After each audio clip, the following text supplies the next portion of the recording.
오늘 우리에게 주시는 하나님의 말씀은 이사야서 31장 1절에서 9절 말씀까지입니다. 이사야서 31장 1절에서 9절까지의 말씀을 교독하시고 마지막 절은 함께 합독하시도록 하겠습니다. 도움을 구하러 애굽으로 내려가는 자들은 와 있을진저 그들은 말을 의지하며 병거의 많음과 마병의 심히 강함을 의지하고 이스라엘의 거룩하신 이를 앙모하지 아니하며 여호와를 구하지 아니하나니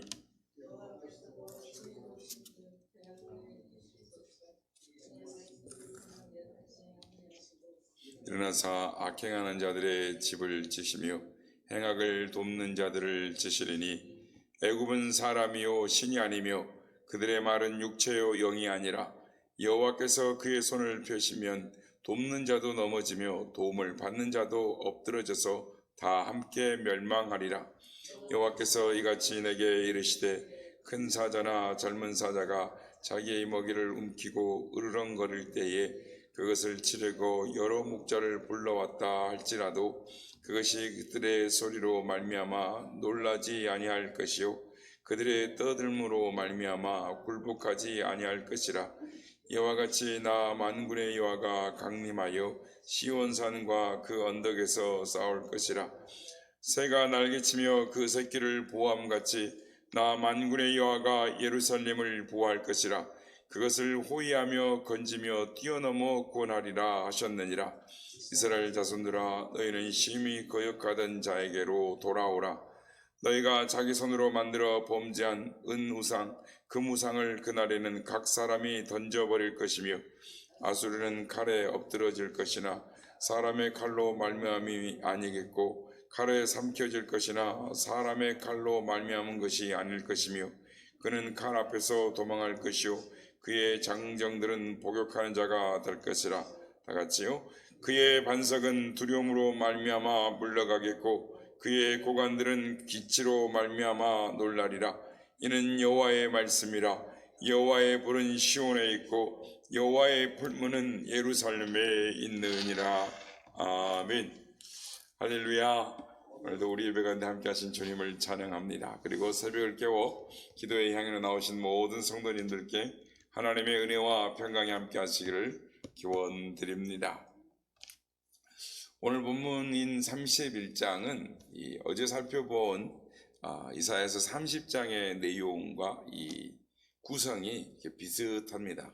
그러니까 이사야 선지자가 이 애굽과 동맹을 맺은 이 유다에 대하여 엄히 책망을 합니다. 그리고 유다를 위해 싸우시고 보호하시겠다라는 하나님의 결심과 능력을 사자가 먹이를 빼앗기지 아니함과 같이 또한 독수리가 자기 새끼를 지키고 보호하는 것과 같이 그 비유를 말씀하시면서 유다를 끝까지 지키시고 보호하여 주시겠다라는 말씀으로 돌아오라.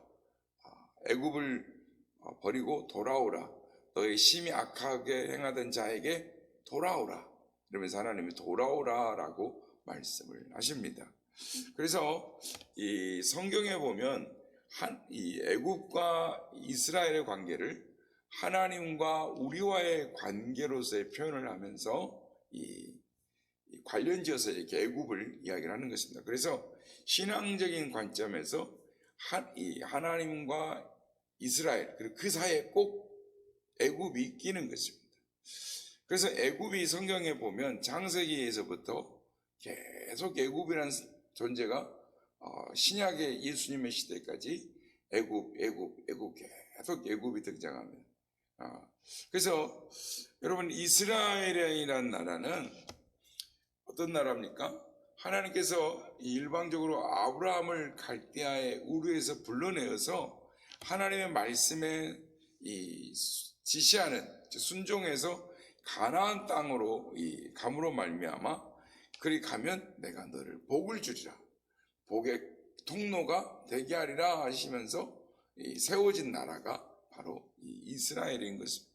그런데 성경에 보면은 하나님께서 아브라함이 갈대아 우르에서 가나안 땅으로 나오자마자 축복하시는 것이 아닙니다. 왜냐하면 아브라함이 끝까지 하나님을 순종하는가, 하나님을 붙드는가를 보기 위해서였습니다. 왜냐하면 하나님은 거룩하신 분이시기 때문에 그의 백성들도 하나님과 같이 거룩한 자가 되어야 하기 때문에 훈련을 시키는 것입니다. 아브라함이 혹심한 극심한 이 가뭄 때문에 하나님의 허락도 받지 않고 애굽 땅에 내려갑니다. 그래서 애굽 땅에서 훈련을 받지 않습니까? 그의 아들 이삭 또한 또 하나님께 허락을 받지 아니하고 애굽 땅에 내려가는 것들이 성경에 나옵니다. 그런데 그의 손자 야곱의 경우는 좀 다릅니다. 야곱이 가장 사랑하는 아들 요셉이 그의 형들에 의하여 종으로 애굽으로 팔려감으로 말미암아, 즉 하나님의 전적인 인도하심으로, 전적인 역사하심으로 애굽으로 가서 거기서 큰 민족을 이루게 되고, 이 노예살이의 고통을 통해서 이 가나안 7 족속들을 멸할 수 있는 힘이 생길 때까지 애굽을 거기에서 살게 하시고 출애굽을 시켜 주십니다. 그래서 이 애굽이라는 것이 어떤 것이냐? 하나님의 자녀들을 훈련시키는 것, 하나님의 자녀들이 그곳에서 연단받는 것, 이렇게 또 하나님이 전적으로 이렇게 이동시키시는 그곳이 애굽이다 하는 것. 그래서 이 구약의 시대뿐만 아니라 예수님이 태어나실 때에도 이 헤롯 왕을 피하여 애굽으로 내려갔다가 오시는 그러니까 애굽에 스스로 내려가기도 하고 또 애굽에 팔려가기도 하고 또는 하나님께서 강권적으로 보내시기도 하는, 그래서 애굽의 사람들을 애굽에서 훈련시킨 하나님의 장소로, 도구로 사용되는 것이 애굽이었습니다. 그렇다면 오늘 본문에서 등장하는 이 애굽은 어떤 용도로 하나님께서 사용을 하셨을까요? 주전 722년경에 북이스라엘이 아수르에게 멸망을 당합니다. 그리고 20년 후쯤에 700년, 그러니까 남유다가 아수르에 삼키려고, 그러니까 반대로 이 유다를 삼키려고 할 때에 이 유다가 과거에 노예 살해하던 애굽에 가서 도움을 요청을 합니다. 그러니까 이미 하나님은 이 내용을 신명기 28장에 이렇게 기록해 놓으셨습니다. 즉 율법에 순종하면 모든 민족 위에 뛰어나게 하도록 축복하시겠지만 불순종하면 너희들이 알지 못하는 나라로 이끌고 가서 다른 신들을 섬기게 하고 모든 나라들의 조롱거리로 만드시겠다라고 이미 신명기 28장에서 말씀을 하셨는데, 그렇게 하나님 말씀하셨음에도 불구하고 솔로몬 왕 솔로몬 왕 말기 때부터 타락해서 지금 이사야 선지자, 그러니까 이스기야, 우시야 이렇게 내려오는 그때까지 이스라엘 유다가 내려온 것입니다. 그래서 이사야 선지자가 너희들이 잡고 있는 것은 애굽은 신이 아니라 사람일 뿐이고 말과 병거는 한낱 짐승에 불과하다. 그러니 하나님께로 오직 주께로 회개하고 돌아오라라고 말씀. 그러니까 이스라엘과 하나님 관계 속에서 훈련하는 도구로서 돌아오라라는 것입니다. 그렇다면 이 오늘 본문이 오늘을 살아가는 신약의 시대를 살아가는 우리들에게는 어떤 의미를 주는 건, 어떤 영적인 메시지를 주는가 하는 것입니다.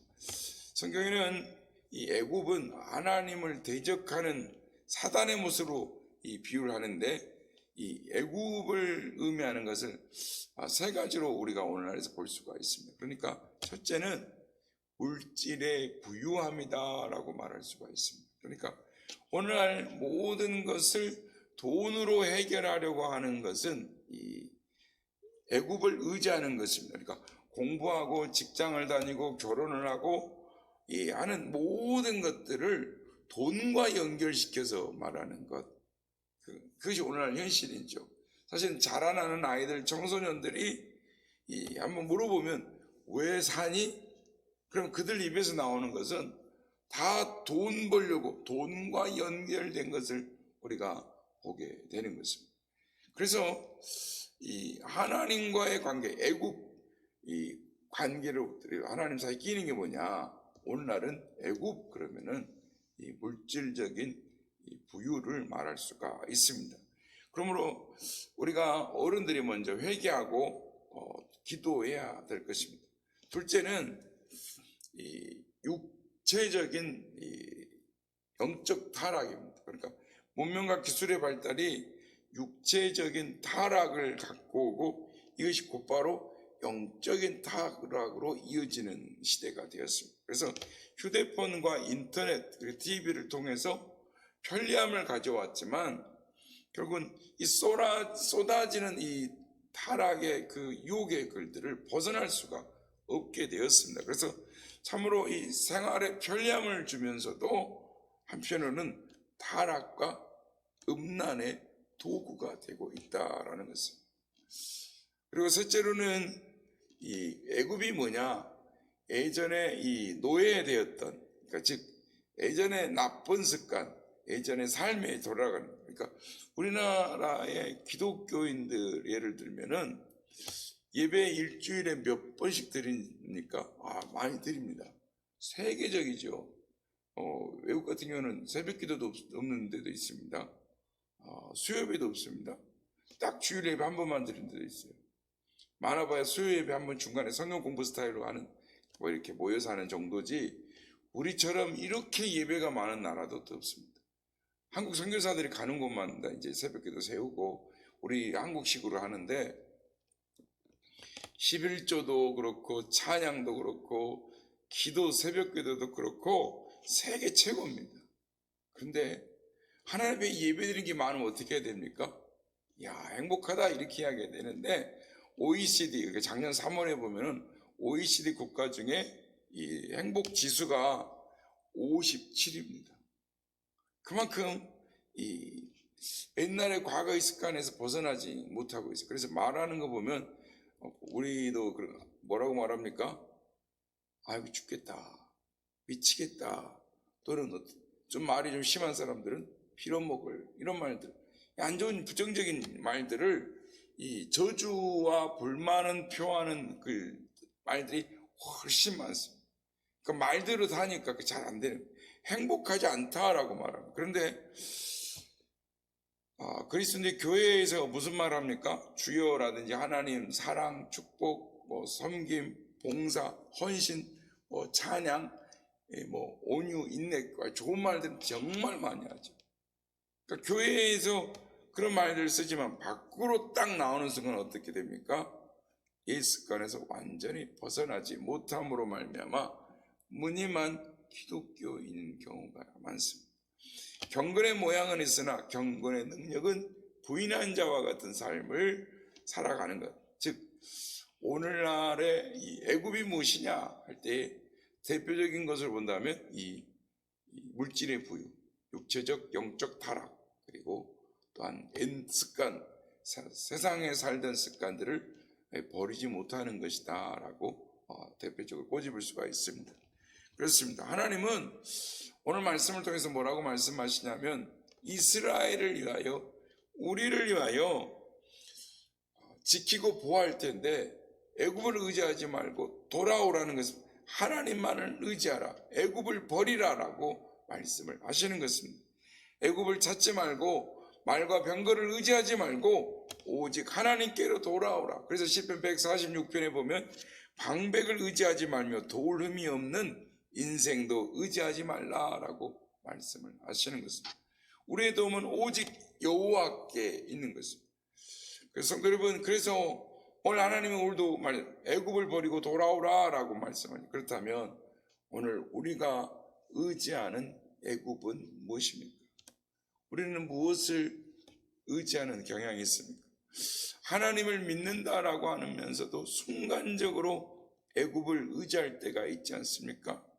혹 힘들 때마다 과거에 마귀의 종노릇 하던 때가 그리워하고 그걸로 돌아가고 싶어 하지는 않습니까? 하나님은 우리가 의지하고 있는 것들을, 즉 애굽을 버리고 하나님을 찾으라, 돌아오라 라고 말씀을 하고 계시는 것입니다.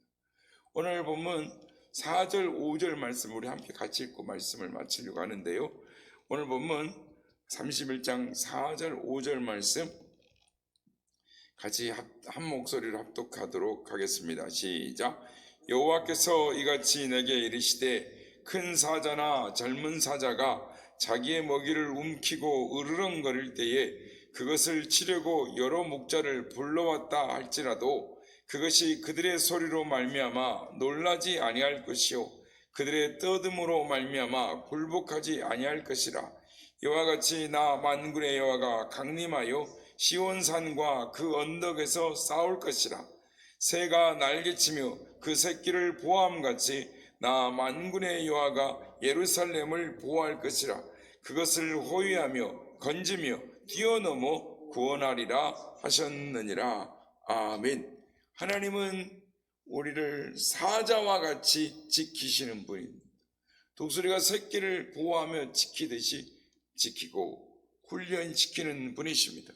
바라기는 하나님은 우리가 의지하는 애굽을 버리고 돌아오라 말씀하십니다.